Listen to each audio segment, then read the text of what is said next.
Hey, hello, how are you? Hope you're doing great. In a previous video, I discussed driving the roads of Northeast Metroplex, Dallas Metroplex, and the Upper East Texas areas. I vaguely touched on places that were good pit stops, gas, food, restrooms. I didn't have enough time to really go over interesting points of interests, places that have either really neat attractions, museums, parks, zoos, whatnot. So in this video, that's what I want to do. All of these neat places that you can go in the Northeast Metroplex area or the Upper East Texas areas. So here we go. Hey, before you just step out of the house, get in your car, and go speeding down the road, take a minute.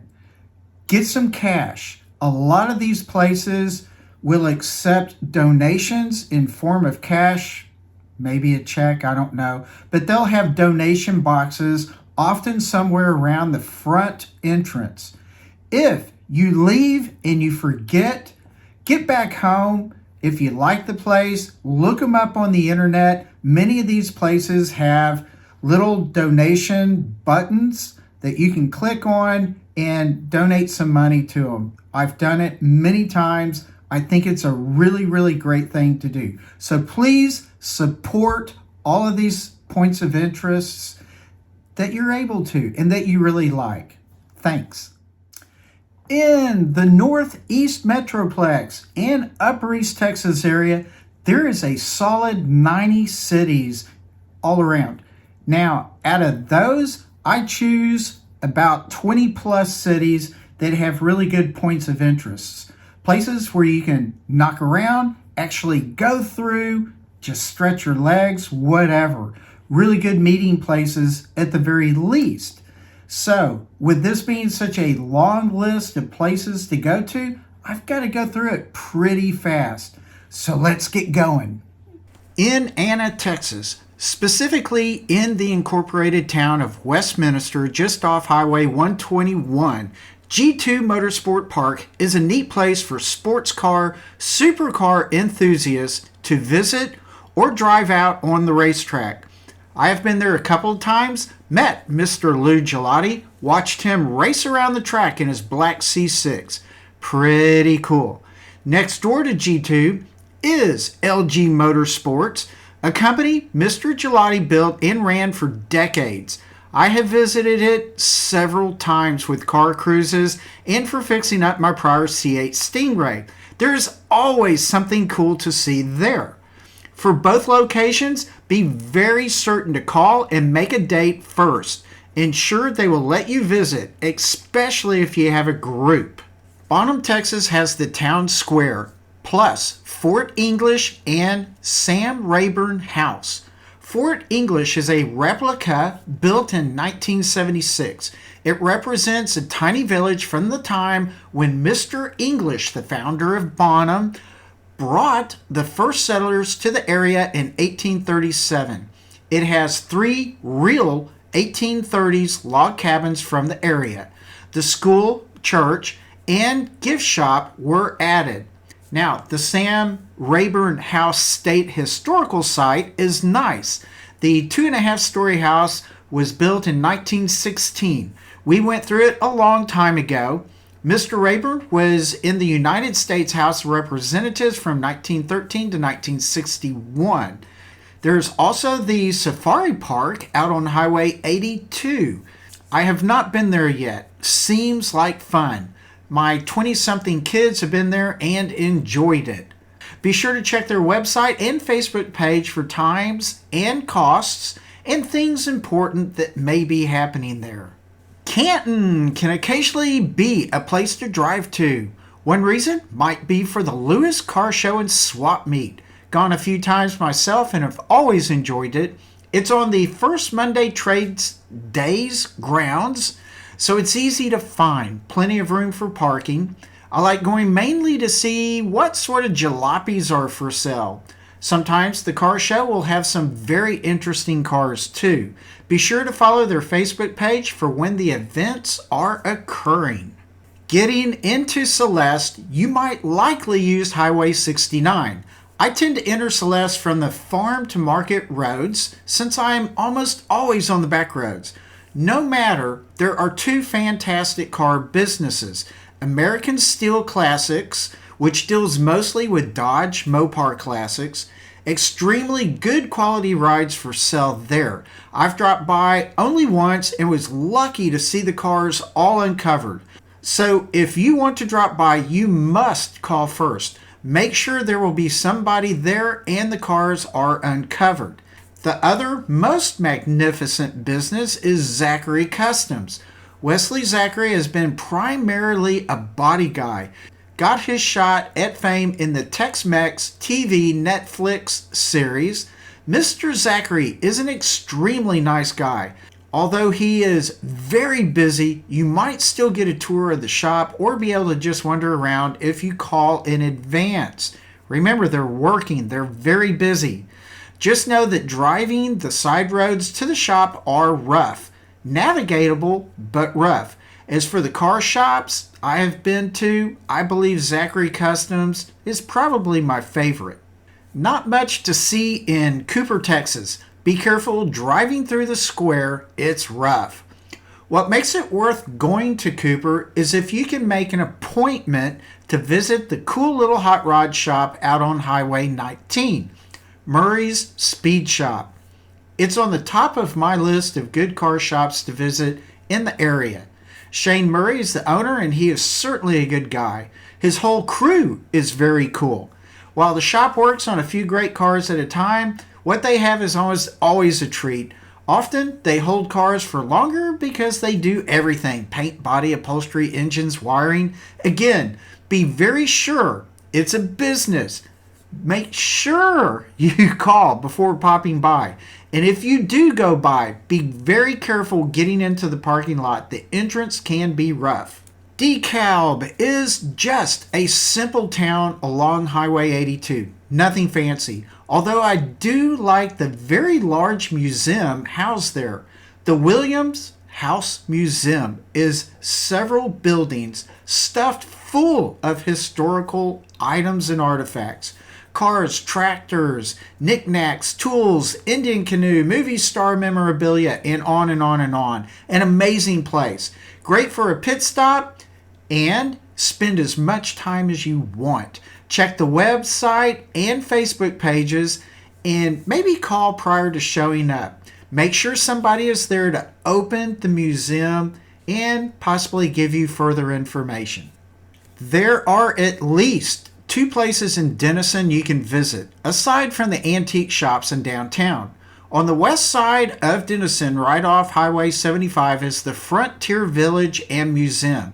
Super easy to get to, plenty of parking. I got pictures from the internet since it has been way too long since I have been there. It really is a pretty cool place. Plenty to browse at. Another place to visit is the Eisenhower Birthplace House on the east side of Denison. Also, easy enough to get to, plenty of parking. Long time ago, Eisenhower was the lead guy in preparing our major interstate highway program. And at this area, you will not only learn that, but there are some other structures and things to learn. Edgewood has a very good little village packed into 3 city blocks. I have only walked around the property, although it seems interesting enough. A good place for a pit stop and some leg stretching. Many buildings to gaze at.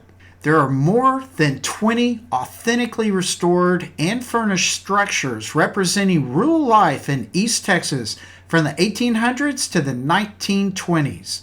Super easy to get to and a lot of parking space all around. What could possibly be in such a small town where if you blink you'll miss it? A really cool museum representing the surrounding area farms, businesses, homesteads, and even outlaws. Easy enough to reach, even easier to enjoy a good walkthrough. Be very certain to call ahead of time. It's another place where elder volunteers do their best to keep the museum open for the public. It is honestly a very interesting little museum, well worth the time to visit. And it's free, so take a donation if you please.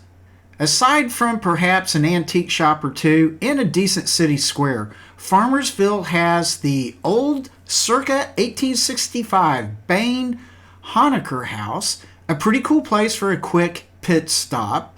I haven't much to say, just that it is a nice home to tour if you have the time to spare. You will likely park on the town square and walk about a block or so around the corner to the house. I'd say call the Historic Society and ensure that the house will be open before heading out. A good museum, again, a place to stretch your legs after a lot of driving, is the Upshire Historic Museum in downtown Gilmer, Texas, across from the courthouse on the square. Lots of parking, places to eat in town, etc. When we drive in East Texas, we often use Gilmer as the place to have lunch. As for the museum, it is nice, free, so consider a donation. Down by Grand Saline and actually near Canton and Van, Texas, off 1255, is the Gator Park. I did a video about it a long time ago. The parking lot is dirt, so go when it's likely dry, and go in the spring to early summer when the gators are more likely to show off for you. The park is, of course, a zoo as well. Lots of fun critters to watch and mess around with. Very enjoyable place to visit. It's closed this winter and probably each winter. Be sure to check the web and Facebook pages for more information. Greenville has the Audie Murphy American Cotton Museum. Sorry, but I've not visited that place yet, so I have no idea if it's actually any good. I presume that it is still a good place to have a cruise to go to for a quick hit and run. Each year, Greenville also has the Lewis Swap Meet and Car Show at the Hunt County Livestock and Fairgrounds. Check the Northeast Texas Region Antique Automobile Club of America. Wow, that's a mouthful. Check their Facebook page under events to see when the next show and meet occurs. It's pretty decent. I've seen many great cars in the show and just visiting. Plus, the swap meet is also a bit of fun as well. Costs $5 to park, typically, and the parking lot is decent. Show up with a group of friends and have some fun. Little towns like Hawkins, you wouldn't think would have anything, but often they really do. In Hawkins, just off 80, is Action Sound, a music shop with an emphasis on guitars and amps. The owner is really cool, and he has had the shop for decades upon decades, maybe since the 1970s. I enjoyed chatting with Mr. Barber, and I think you will too. Also, close to Hawkins, just south on 14 past 16, is the Tiger Creek Wildlife Refuge. Very cool park filled with tigers and more. Good parking and a pretty big place, so have your walking shoes on. You will enjoy seeing a lot of wonderful tigers, plus a few lions and plenty of other really cool critters. A tiny town or community is Jenkins, south of Dangerfield on 259. There's a really old, well-preserved log cabin on a grassy hill just a bit up on FM 144. Extremely easy to get to. We drove our little Toyota GR86 sports car, that is kind of low, up the hill to the cabin. I would easily take any of my Corvettes as well. Just go very slow. If you have anything more expensive or lower than a Corvette, I wouldn't advise driving up the hill. The log cabin is very interesting. Really cool history. If you're heading to the Tyler area, you might consider stopping at the Old Mill Pond Museum in Lindale, just north of Highway 20 on 69. Parking is good. Take a good while to go through all the buildings and walk the grounds. Really very enjoyable. cars, tractors galore, and many various artifacts to gaze upon.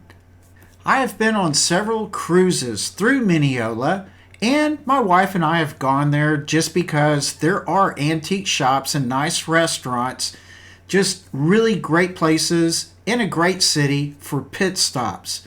There is a museum, but I've not gone through it yet, so I really can't speak on that. There's also the Mineola Train Depot. It is an Amtrak stop. The Facebook page looks kind of ugly to me, but it has good information. Haven't been inside yet? Just watch trains go by. We often walk around the cool buildings and just shop for fun.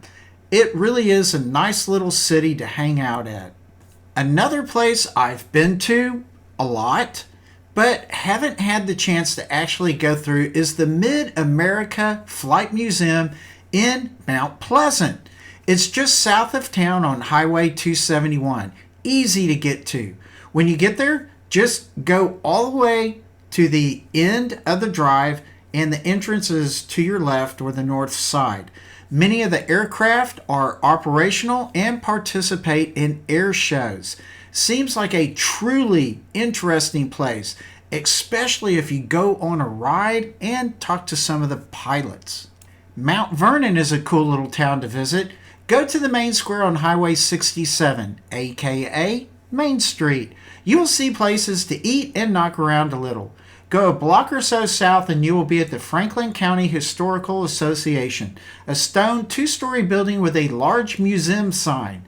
Go on in and have some fun. I found it interesting because, well, like many of these small town museums, it has things you would never expect. In this case, a huge butterfly collection, very large collection of bird eggs, and a collection of handmade violins that were really amazing. For cowboy fans, hey, it houses the Don Meredith Museum as well. A really neat place. Across the street is a train depot museum. Might be of interest. Then further out on Main Street to the west on FM 1010, there's the Bankhead Highway Visitor Center and Henry Clay Thurston House. So, you have a few things to consider looking at in Mount Vernon. As a bigger city, Paris has several points of interest. Most people on cruises go by the Eiffel Tower on the south side of town. There have been many car meets there. Aside from the tower, there is also the Red River Valley Veterans Memorial, which is really cool. Has some fantastic displays. Also has the Love's Civic Center, where a lot of good car shows have been held. There is downtown Paris. There have been many small car shows, nighttime cruise events, and much more there. It has some antique shops and restaurants like many cities do.